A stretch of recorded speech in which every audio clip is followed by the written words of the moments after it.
I'm standing here next to Brian Koo here at the 10th Annual Funspot International Arcade Tournament.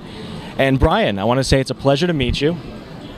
And I wanted to ask, at the tournament, what are you doing what are you doing while you're here? Are you working on any particular games? Is there any particular events taking place that you're interested in? Well, I'm not working on any particular games this year, although someone beat my world record on Super Mario Brothers, and I've been trying to get back the record all weekend, although I haven't had a score just high enough just yet. How much time do you think you've been spending over the last couple days working on that particular game?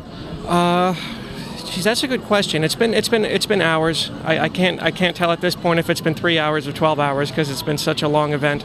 But it's been something we've been playing on and off the whole event. Along with Super Mario Brothers and obviously the arcade version, are you working on, in the meantime, maybe not at this particular event, but are you working on any other scores as well?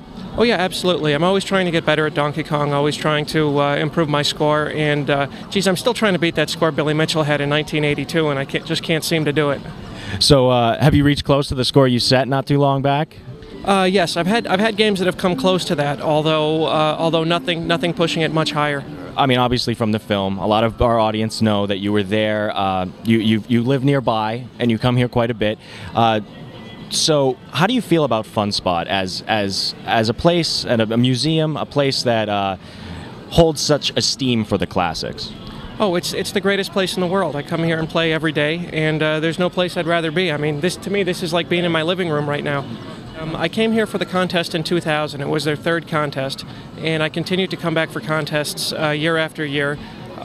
Before retiring and moving up here, I was coming up here every weekend on vacation for about 2 years. So I've known about it for a while, and I've been a player here for a while, even before becoming a player here every day.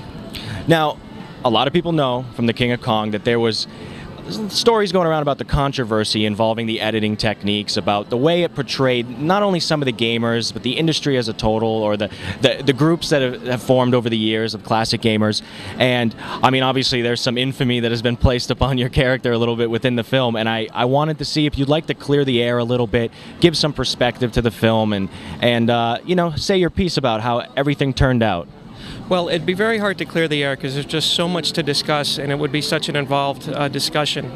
Beyond that, it's hard to comment on everything because so much was done. But just speaking very generally, there was very heavy editing and cutting and pasting to the point of things we were saying were not actually shown in the movie. When you sit and watch The King of Kong, you're watching things edited together, in some cases things made up that we never said.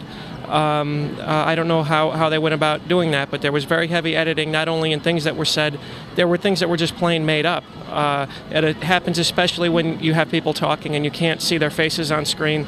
And, you know, we all remember what we said in interviews, and we all remember what we say in conversation, and it's a little obvious to us personally, you know, where these things happened. So it was very heavily edited, and a lot of times it lost the meaning of what we were saying. And it was very unfortunate. They portrayed us as people who we are not, and they portrayed us as people doing very different things than we were really doing. Now, I mean, you're good friends with Billy Mitchell, if I'm not mistaken, and you guys, I assume, are always in contact. I know that in some interviews he's cleared the air a little bit about how he was portrayed in a certain way.